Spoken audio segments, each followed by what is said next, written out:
How far are you willing to go? The drive, the sweat, the blood, the tears, your determination through the pain and all the suffering, people overlooking you, telling you that you're not good enough. You have to believe that you're great. And with you believing that you're great, anything you want to do, you can achieve. No one can stop you. Only you can stop yourself. Keep driving. Keep uplifting yourself. Keep going. Keep going. Nothing, and no one can stop you. That goal you want, you can achieve it. How you inspire people is going to be up to you. Keep going. Never give up. Never give up. Keep going. What's going on? What's going on? It's your boy Icon. Once again, we're here on 991 on Sports TV.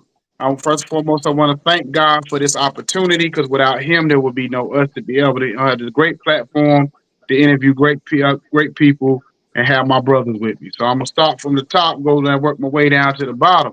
So first and foremost, I got the great coach, legendary. You know what I'm saying? From the East Coast down, from the North Carolina to the Virginia border. Yeah, I got Coach Lamont Goins. What's going on, brother?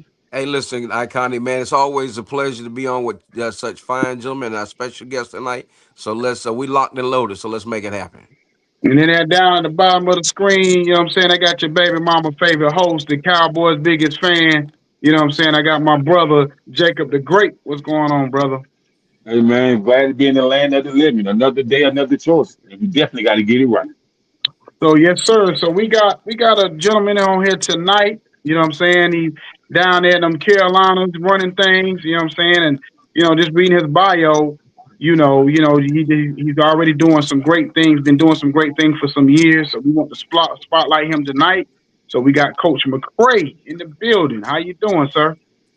Man, how y'all doing, man? Appreciate y'all for having me. Yes, sir. Yes, sir. So, my brother Mike Quick, he had given me information about it and we read up on your bio. So I just want you to kind of give us a little, kind of story of how you, got started in the coaching and, kind of a little bit of your background story. I know you played some professional football and, you coach on different levels. So just kind of tell us how you got to the point where you're at now. Well, man, first it originally started. I was playing arena football, and I broke my leg, and I think this was back in like 2007, 2008, and man, I broke my leg, so I was just like, man, that was one of the only injuries that I've ever had, like ever, and so I was in Durham, North Carolina, and I kept passing this football field. And I was like, man, I'm gonna go by there, just to be around it because I was hurt. And so Coach Jones, who was the head coach at Southern Durham High School, I just stopped by and I was just like, hey, I'm in the area. I stay right across the street. I would like an opportunity, just to, give back to help. So I ended up actually being a volunteer coach like that first year. And he saw my worth, and then I went from being a volunteer to that first year to, course in North Carolina, you get coaching stipends, coaching high school, and I was there from 2009 to the spring of 16, and then I got offered the O-line job at Fayetteville State, where I was there for a year, and then from like 17 to 22.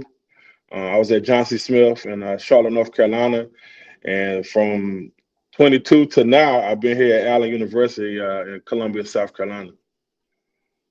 Okay, okay. So, like I said, we went up on your bio.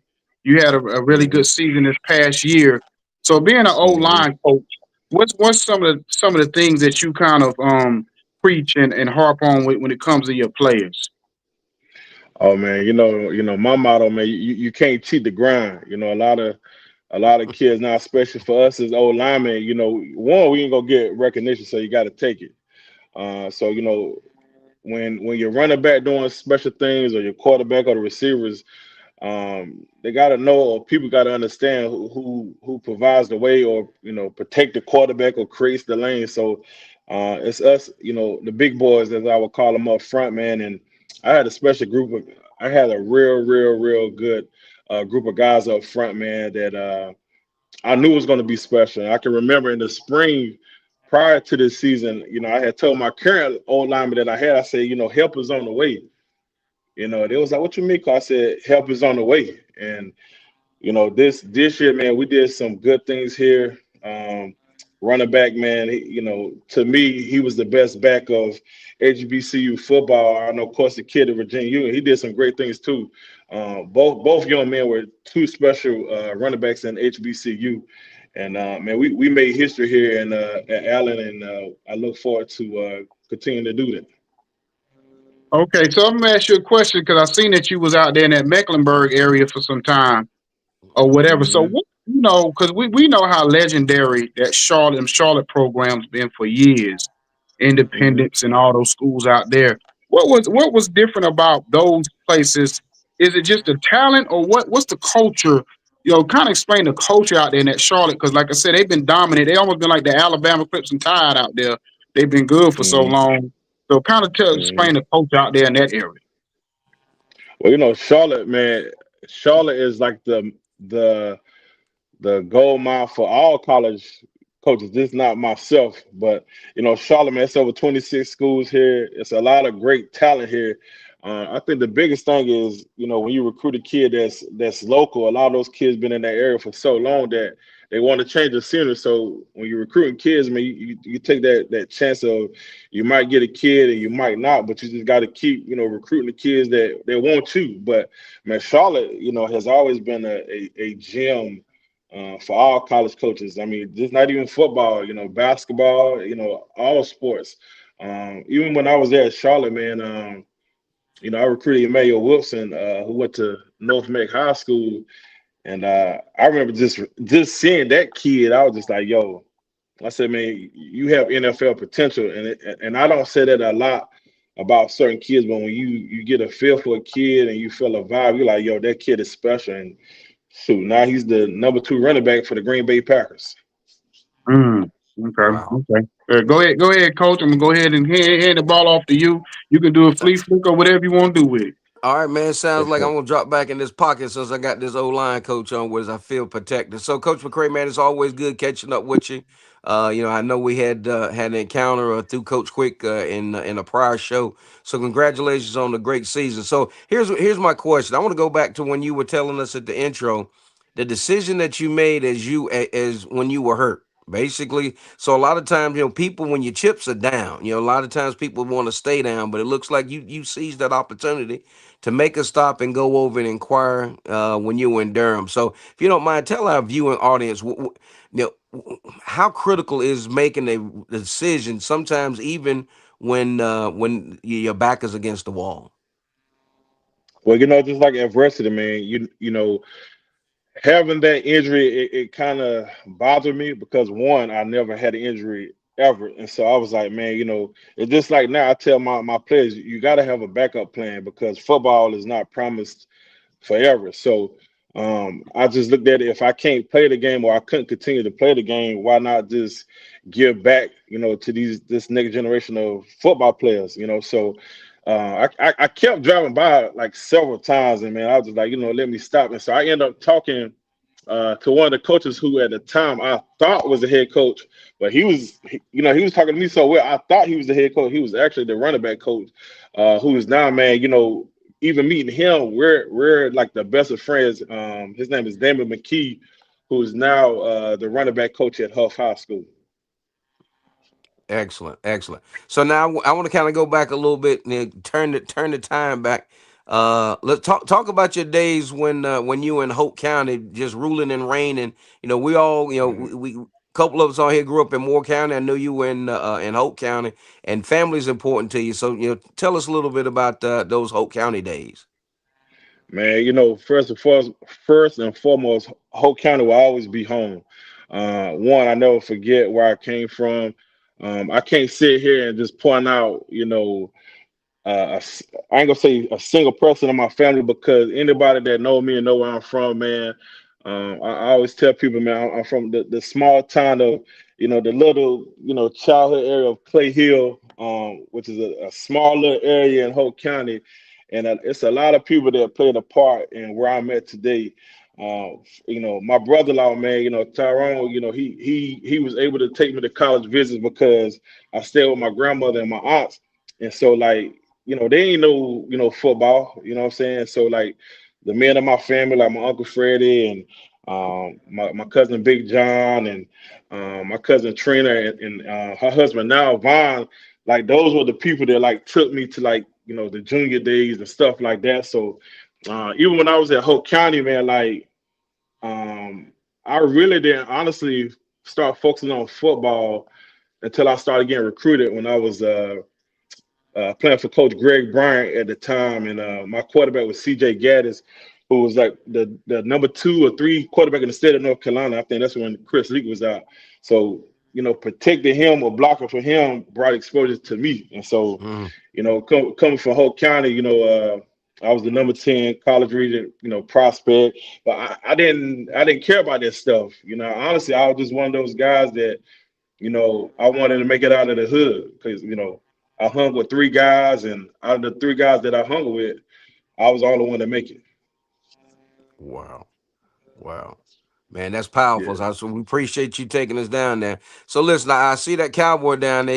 I don't think he's got his helmet on today, but he's got his headset. So he must be talking to Jerry Jones on the side. So what you got, Jacob?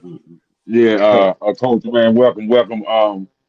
And I always preach about the offensive line, and so what would be some of your techniques that you teach your offensive line? Because when you got that nose guard and that and those right tackles and the right tackle and the left tackle coming off and you got those linebackers creating those stunts and those schemes, man.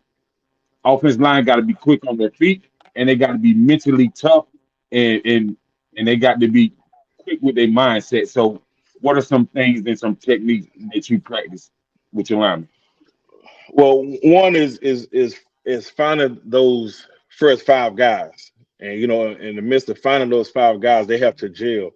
For us, we do everyday drills from the spring, all right, into the fall, into the season. We continue to do the same thing, and it's for the kids now. It's about muscle memory. So whether it's the zone steps or taking bucket steps here, or it's just our everyday drills. And my guys be like, "Dang, coach, well, we just did this. Well, we're gonna do it until y'all understand it because everything that I teach you, we practice it, and it got to correlate to what we're doing in the game. And you know, as far as like scheming people, it just me and Coach Pearl, who's our head coach here, we just when we look at film, that'll tell us what we need to prepare for.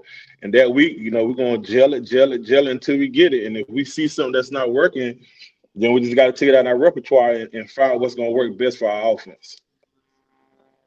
Oh, okay, coach. So when you guys are changing the offensive formation, what would you say would be the best formation that make the linemen stand out to get linemen noticed?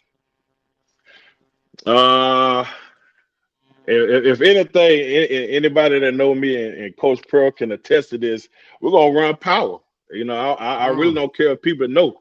We're gonna run power. That's God's play, as I always say. If somebody asks, 3rd and 1, what we gonna run? Or Coach P might say, hey, what y'all think? Hey, Coach, run power. They're not stopping it, so run straight at them.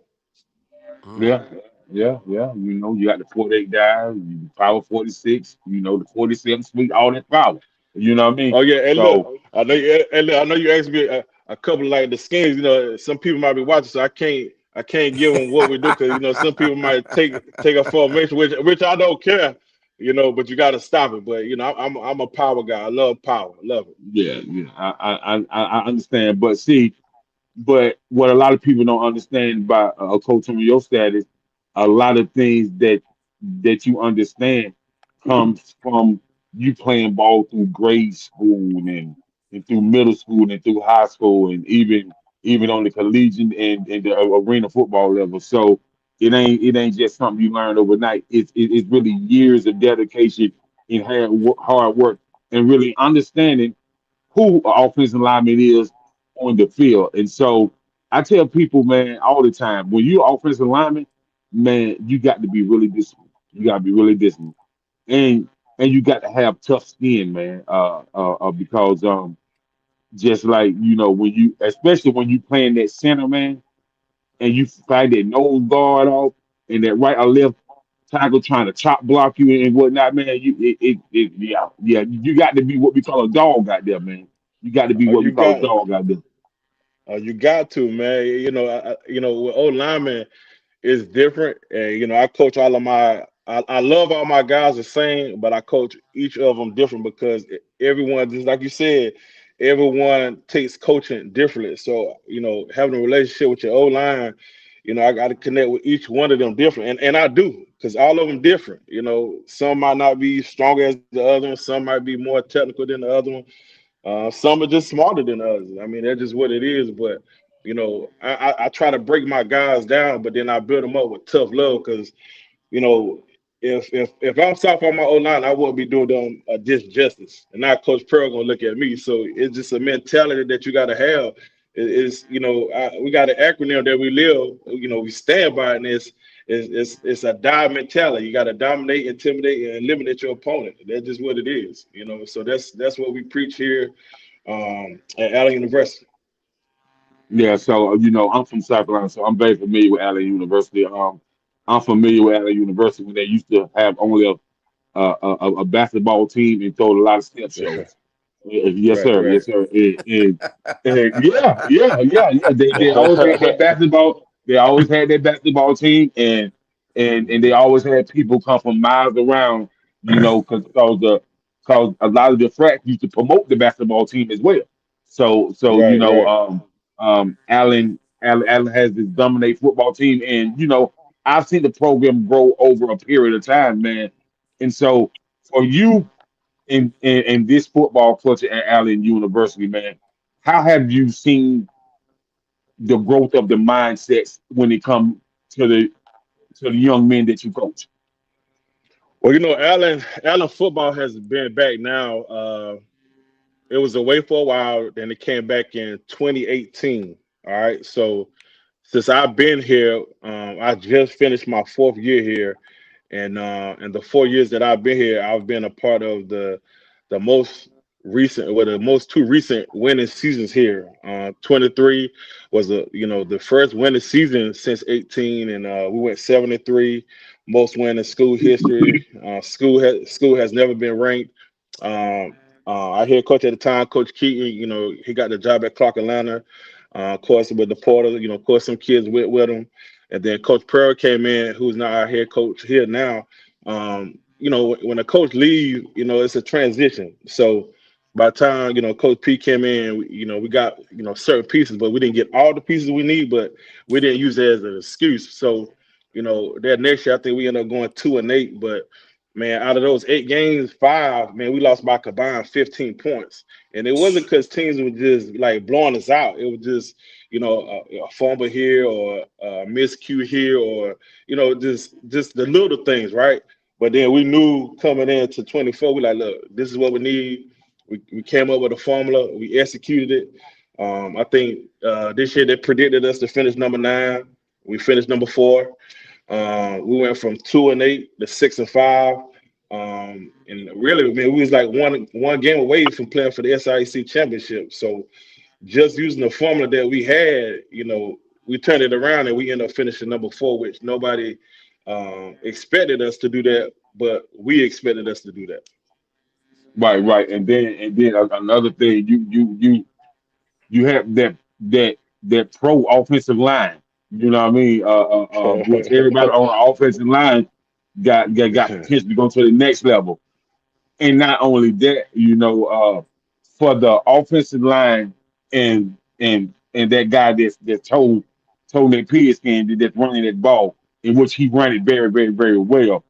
For them to have that type of chemistry to really be on that gridiron and terrorizing teams because that's what y'all did. y'all terrorize teams, man. You know, with their O line and their running back, man. Talk about how you've seen that chemistry come together. Well, I knew once we started recruiting, I knew the need. Well, we knew the need as a staff, and like I said, we came up with a formula. And I'm not a math guy, but we I think we passed with an A+, and I think my head coach would say the same thing. But man, you can't win no games if you ain't got the bigs up front.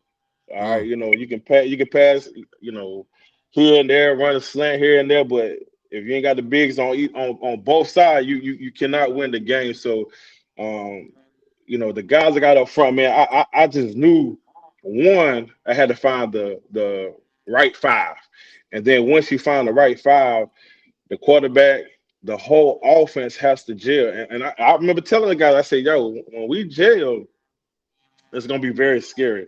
I think we went up to Moorhead, and of course, we played the D1 school, and everybody thought, oh man, they're just gonna blow Allen out. Man, our kids went out there and we were just hitting on all cylinders. I think we ended up losing like 38-31. So just looking at that game, I was just like, man, we right there. We went toe to toe with a D1 school on the road. I was like, okay, we got a special group. But then I knew, the guys I had up front. It's one guy in particular that I knew. I was just like, man, I just got to have that one leader. But then I knew I had five special guys. But like I always tell them, coach can believe that you guys are special, but you got to believe that. And I think once those guys got a level of confidence about themselves up front, we call ourselves, we're the vision, you know what I mean, of the offense. And, we call it Pearl Vision, what I'm saying? Because coach, established a culture here. And once the guys bought in, man, it was on. Like, I think we played Clark Atlanta, and man, we were just hitting. If I ain't mistaken, we probably ran power about 25 times. I think our running back had like 45 carries for like 250 yards. So that's the mentality that you want to impose on your opponent. You just gotta dominate. That's what O-line is supposed to do. And the only way you're gonna get recognition when you do stuff like that, and people recognize. Man, that ain't no running back. That's a workhorse. You might, yeah. Hey, man, you might want to call him Baby Earl Campbell. Oh yeah, man. That's a special young man. Right. I could go ahead, brother. Well, it's something you said because I hate to always bring this up, but we started this show for people like yourself and these kids that they have great numbers. We've had I mean plenty of players on here who've broken all kind of records. Then when it's time for them to get recruited to a big college or go in it, they get overlooked. We've had coaches that's been in Hall of Fame in South Carolina, and then you wonder why they don't get looks at those bigger schools. So and then because I would say this, not to say you're trying to leave Allen, but let's just say you was at South Carolina Gamecocks and y'all pretty much turned the program around and doing what you was doing. Before you could get to that playoffs scenario, they be calling your phone trying to get you over to, trying to recruit you to one of these bigger schools. So they talk about the challenges of being at a HBCU and what it takes to try to, to get those looks so you can go to, a bigger school if that's your aspiration. Well, with coaching, man, is always endeavors. And yes, I do have goals and I do have aspirations. But I've been blessed to be a part of the staff. Coach Pearl came in. Anytime you get a new coach, I mean, a coach going to hire who he want to hire, and that's just the nature of the business. But I remember to this day, man. Coach Pearl brought me in and said, "Hey, man, I want you to coach the O line." And he was like, I'm gonna help you, but we in this together. And I told, I said, Coach, this is your team. I'm not perfect. If I don't know something, I'm gonna come to you. And man, ever since then, me and Coach P, man, we've been like right on rice. You know what I'm saying? When we watching film, I be about to call him, and then he called me. I like, dog, we thinking alike. But that's what happens when you got two O-line coaches that's working together. But for me, man, I played at North Carolina A&T. HBCU is in my blood. I love HBCU football. But I always tell people now. I think the older I get, and, as far as my faith, I'm gonna be wherever God leads my heart. Of course, yeah, I would love to coach at the D1 level. I would love to coach at the NFL level. The last 2 summers, I actually interviewed with the Steelers for the Bill Walsh minority internship. But even though I didn't get it, they didn't derail me as a man. It just showed me that somebody sees me, somebody saw something enough to give me an opportunity just to interview. But HBCUs, man, it's in my blood. Not to say I don't like Power Five, but if God said, "Hey, Ted, this this chapter is done. We've done all we can do here," then I know in my heart what God wants me to do. But right now I'm here at Allen University, and we looking to change the culture and continue to build off the culture. You know what? So talk about that for a minute, because you the first coach we've had that kind of that said they actually interview on the NFL level like that when it comes to, like you said, the mentorship of our program. I mean the minority program or whatever when it comes Mhm. to that. So just kind of talk about the interview process and how that went, and if anything you could talk about when it comes to that making be a insight to other coaches, or just as fans, as people sitting back wondering how that goes when they have this whole system set up in the NFL when you do go on these interviews. Well, man, it's the work you put in the grind. I would probably say that's probably one of the toughest interviews I ever had. If I recall, I had to I had to answer 3 questions, but I had to answer, I think it was like 10 minutes. But then, man, I kept recording until I felt like it was something that would catch their attention. And I got some good feedback from it. So it wasn't like bad, but just to get a interview, man, is very hard, because I can remember trying from 2018 until finally getting an opportunity in 23. So it took time, but you know what? I kept applying and kept applying and kept applying. And it's so crazy. I was checking my email, and I had saw something that just said Steelers. I said, man, let me open this. And then it said, man, you have been selected. So I was like, man, so I was enthused, but I was just like, man, this happening. And so when I did it, of course I applied, and um, it went pretty good. You know what I'm saying? I didn't get it, but again, that didn't derail me from, continue to apply. And, I will continue to apply, and, till I get that opportunity. You know what I mean? Okay, so before I shoot it back over to Lamont, talk about being at a smaller school to a larger school, especially on the high school level, and the challenges to whatever that you may have when it comes to getting the kids. Because sometimes the smaller schools, you got a smaller pool to pick from. So just kind of talk about the upside of being at a bigger school where you have more kids coming in, kind of like trying out, versus a smaller school where you kind of try to kind of piece stuff together. Well, like I said, I started at high school, so the high school was pretty good. I was at Southern Durham High School, where of course, we won the first state championship there in 2013, and so those guys from the time I was there, from like 2009 to 16, we put in probably 30, 35 student athletes in college, whether it was D1, Division 2, or Division 3. We put a lot of kids in school, and so then when I went to Fayetteville. Fayetteville, wasn't like crazy big, but it was a nice size, institution. And so for us, when you look at schools like that, and like the schools I was at, like Fayetteville State and John C. Smith and Allen, you gotta look at the market in the area where you're at. Like Charlotte's big. So Charlotte, even though Smith is, a small HBCU, I tell kids now, man, sometimes it's good to be a big fish in a small pond, because when you're from like certain areas in the country, like being that I'm from Hope County, when people say, "Man, where you from?" I'm like, "I'm from Rayford." They were like, "Where Rayford at?" Then so you say you Fayetteville, they're like, "Oh yeah, Mhm. we right Mhm. here." But for me, I went from Hope County to North Carolina A&T, and A&T is huge. And so with me saying that, I was just like, "Man, I'm here." But then going from playing at A&T, then coaching high school, then coaching, at the last several, Division 2 schools, Like you like Allen, Allen. People talk about Allen. Yeah, Allen's small. That's fine, and it's okay. We're small, but we're turning the culture around. So sometimes it's good to be in a small setting because regardless if you're good, whether you're in the NAIA, Division Two, D1, they're gonna find you. So I tell kids that all the time. You don't have to go Power Five to go to the league. If you're good enough, they're gonna find you. Most of the successful guys have been through HBCU programs. But the thing now, the kids, the biggest thing now, kids just got to be patient, man. Like everybody want it now, but sometimes it's not meant for you to have it now. Sometimes you got to go through it. And I think I heard Kirby Smart say on a podcast that um, kids are not fully developed. So when they're not fully developed, the first thing they want to do, they want to transfer. But then if you transfer, you constantly have to, revamp your body. You got to learn the system. So you're not always equipped to be ready. So you just have to, be patient.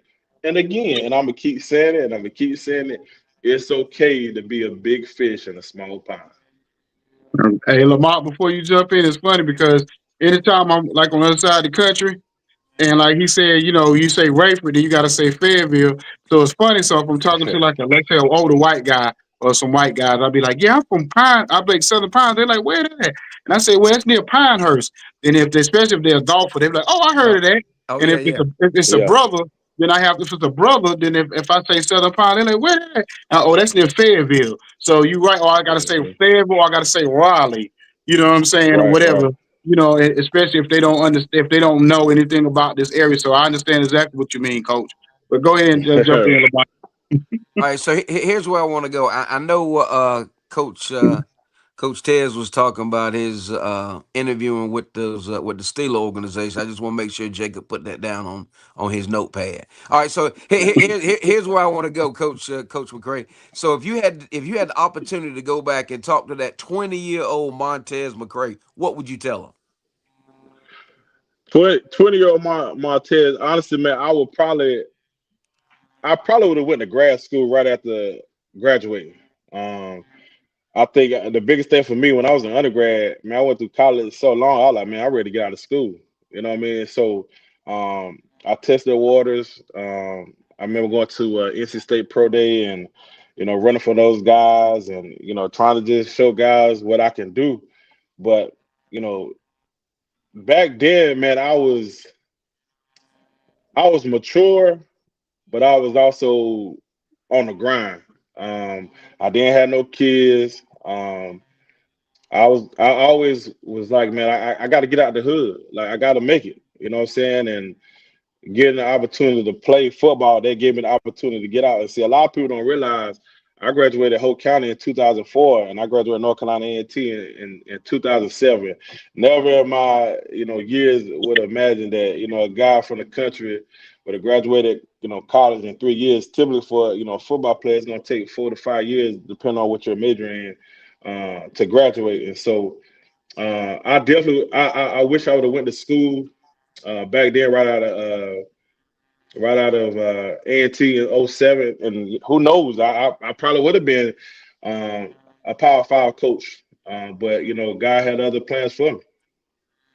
Excellent, excellent. So here's my part two of this. So when you get that intel on this up and coming, he's a junior or a senior in high school. What makes you go, oh man, he's got the package. What makes you catch that O line's eye when you're on the recruiting trail and then you get in high speed pursuit of that young man? Man, that first 10 seconds when he pancake a guy, he taking him to the sideline. I get warm, I get excited. So when I see that dog mentality, I don't need to see no more because a lot of guys don't have that. You know what I'm saying? A lot of guys are finesse guys where they want to look good and might take a set here. I want to see you put your hand in his chest and you blocking him to the whistle, or that referee coming to the coach and say, hey coach, such need to put his hand here. That's the guy I need. In that first 10, 15 seconds, I need to see something that's going to, oh, yeah, cut it out, coach. I don't need no sitting up next.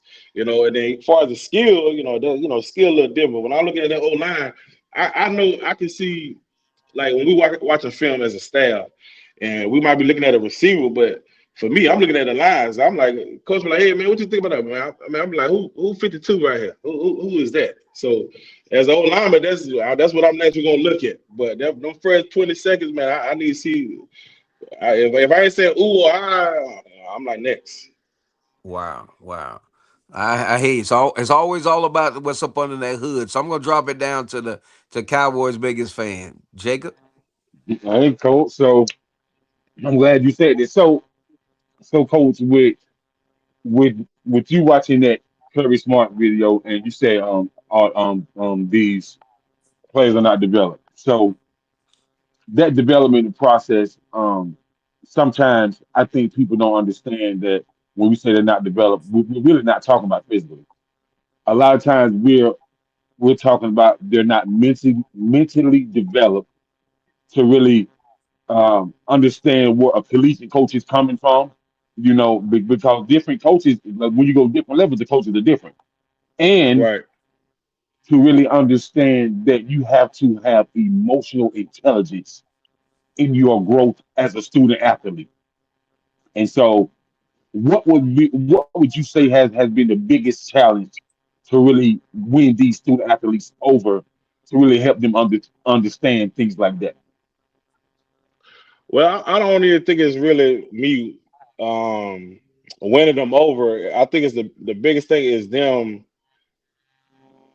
uh, them going through the process of understanding that I'm not going to lead you wrong, and that when you're the man coming from your previous high school or even a transfer, either you're going to be ready or you're not. So when it Mm, takes time to understanding what we're trying to do, Bill Hayes always used to say a freshman gonna either be ready the first couple of games, or then once he get that confident, then he'll probably be ready towards the end. But then you will have some guys that just ready, but then you will have some guys like, oh man, I got to sit on the sideline, or I ain't play.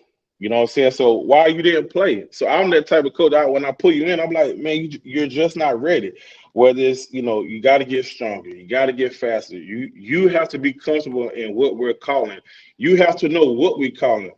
As old lineman, if we call a play, you got to know where it's going to hit, where the running back is going to go, and where it should hit. You know what I'm saying? And it's not going to be a home run hit every time, but you have to be confident in what you're doing. And so when I say people are not ready, man, it just sometimes it takes time.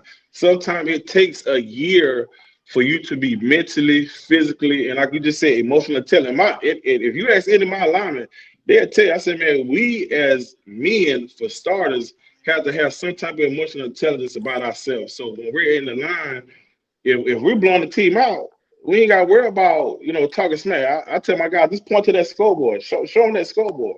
That's all he need to see. But, this generation and how the portal is now, man, again, kids want results now, and it just don't work that way. You know what I'm saying? It takes time, and it starts from when you're being recruited. You come to fall camp. Okay, you might not be ready for fall camp, so now you got what, spring ball. So spring, you're going to get a lot of reps. You're going to hit the weight room. So now we're going to see if shown progress from the fall to the spring, and then now the next fall is coming up. You should be more advanced than you were when we recruited you. So sometimes it's just a process, and sometimes it's longer than others. All right, coach. I'm gonna say one more thing. You did come in on the portal, and so this is Hmm. just what I feel in my personal opinion. I think what the portal has done, it has gave a lot of the athletes baby steps. And what I mean by that, I mean that I remember a day when an athlete went to school and he didn't and he wasn't getting playing time. In his mind, in his heart, in his conditioning, he said to himself, I got to show these coaches that I'm the best at this position and nobody is better. I don't care who comes in. I don't care who already has a scholarship. Nobody is better. And so I honestly think sometimes the transfer portal takes that drive and that grit and that and that fight in an athlete away. Would you agree with that or would you not agree with that? I want to agree. 'Cause I think every kid is going to try to impress a coach, but the biggest thing for us if I got a starter, my job is to out recruit what I got. Mm. So I want competition. So if it's a guy that's already started, when I recruit and I tell my guy, we're recruiting, I recruit you. So it's the level of competition, and I think the more competition you have amongst your position, I think the more the guys will fight harder. They're gonna practice harder. That's just what it is. And I think for most kids, again, it's about just competing. A lot of kids don't want to compete. Everybody want it now, but I mean, you got to compete. Hmm. And yeah, I feel for the high school kid because that's where it's hurting the most. But at the end of the day, you got to have options, right? So again, when we recruiting a kid, if I got a guy that's a 2-year starter, right, and he not doing what he's supposed to do, then I got to do what as a coach, I got to out recruit him. So I tell that same guy, listen, man, you got to step up. And it's the same thing I told my guys from the spring. I was like, okay, don't worry about it. I'm not gonna get my blood pressure up, but guess what? Help is on the way. And so that's why you recruit kids. You know what I'm saying? Yeah. I come back to you, brother. Okay, so I'm gonna do something I ain't done in a while, but I'm gonna do it in a different way because I'm gonna challenge your mind a little bit on this offensive thing. So give me your Okay. top five all time offensive linemen, but you got to tell me Mm. about each one of them what made them special. Ooh. Okay. Top five. Uh, I would have to say Big Trent Williams. I like Trent Williams because he just got that dog mentality. Um, he's not the only Cowboy fan. So that Great Wall of Dallas that we had, I love all of them. I mean, from Big Flo. I mean, that whole five when they call us the Great Wall. That's the whole starting five of the Dallas offensive line. And then The best that ever did it. The best that ever did it. for See, this sure. interview, see, this Uh, interview was going good. See, he said he was a Cowboy fan. I'm not.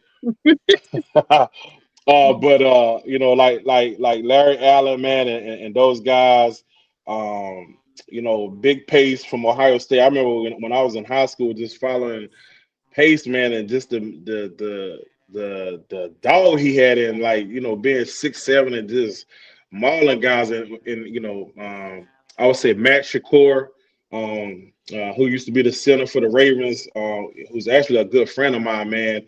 And I look at guys like that, man, because they were like, man, what coach, what you think about this guy, man? I always look at different linemen, even though I'm a Cowboy fan.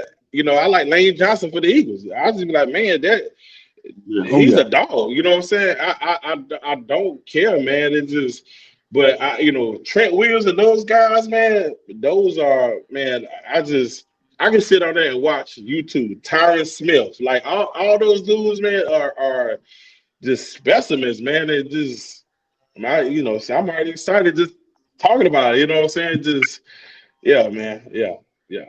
I would say that all them. Well, sir, I appreciate you coming on tonight, giving us your time and or whatever. I've been meaning to hit you up early. I just got so busy, and I said, oh, you know what? Yeah, I supposed to be calling Coach McCray up, get him on the show, and I'm glad we was able to get you. We learned yeah. a lot tonight, and it's always good to kind of get the perspective of a professional and somebody who's done it on a high level. So I appreciate your time. So, is there anything that you want to tell us and leave any social medias or talk about anything coming up? It's your floor. Don't got nothing coming up right now. Definitely recruiting. We're in recruiting season. Shout out to my twins. I got twin boys, Matthew and Trent. I do this for them. I grind hard for them. Get to the top, especially for them. That's my why. So when I wake up and 3 o'clock in the morning, I'm thinking how to, one, to be a better man, two, to be a better father, towards my sons, and then of course the game of football that I love. So I'm always trying to be 1% better than I were the day before. Coach Pearl always, hold me to a higher standard. So I'm always trying to learn. Everybody be like, man, what coach at? So everybody that know, I would travel from, Columbia to Charlotte because my kids are in Charlotte. So I'm always on the grind. It's no off day for me because I'm always trying to be better and I'm always trying to grind. to be the best O-line coach I can be.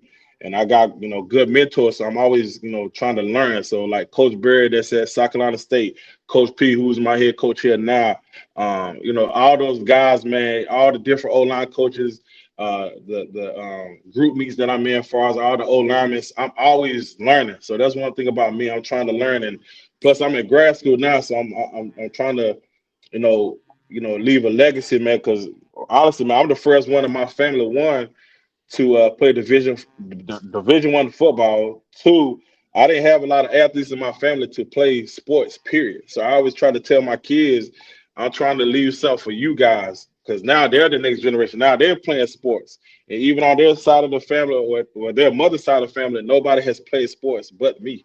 So I'm trying to leave a legacy and build something for my kids. Okay, okay, I appreciate that. And Hey, anytime you want to send hold, one of them hold, big hold, boys over here I to can hold, interview, huh? I can hold Huh? on, man. Go ahead, go ahead. Hold on. Before you end this show, Coach Ted, I just want to tell you this right here. Cowboys Nation forever and ever for and sure. ever. For Interrupted me sure. Salute. for that. You interrupted me for that. I should have muted Yes, your sir. mic. Yes, sir. Oh my goodness. So Coach, if you ever want to send one of your big boys, one of them big boys, whatever, or any of the coaches, whatever, they come on the show, just reach out to me or whatever, and we get one of your players on because we love to spotlight the high school guys and guys and girls or whatever, and just kind of give them a chance to be able to get spotlighted. You know what I'm saying? Especially if you got any of your guys that's been trying getting recruited and everything, or you trying to, get them over to that next level. You know what I'm saying? Just always send them our way. And you know what I'm saying? We do our best to get them on the show. Oh man, I appreciate it. I definitely do that, man. I appreciate y'all taking the time to have me on.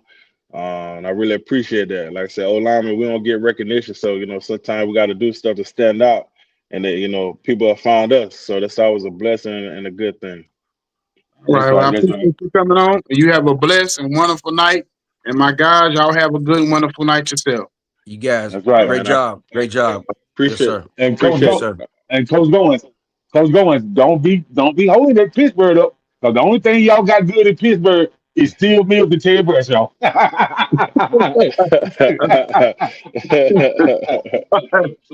out. We out. Boy, We this boy out. Yeah, Kevin. we All right, out. man. Yeah, we out. All right.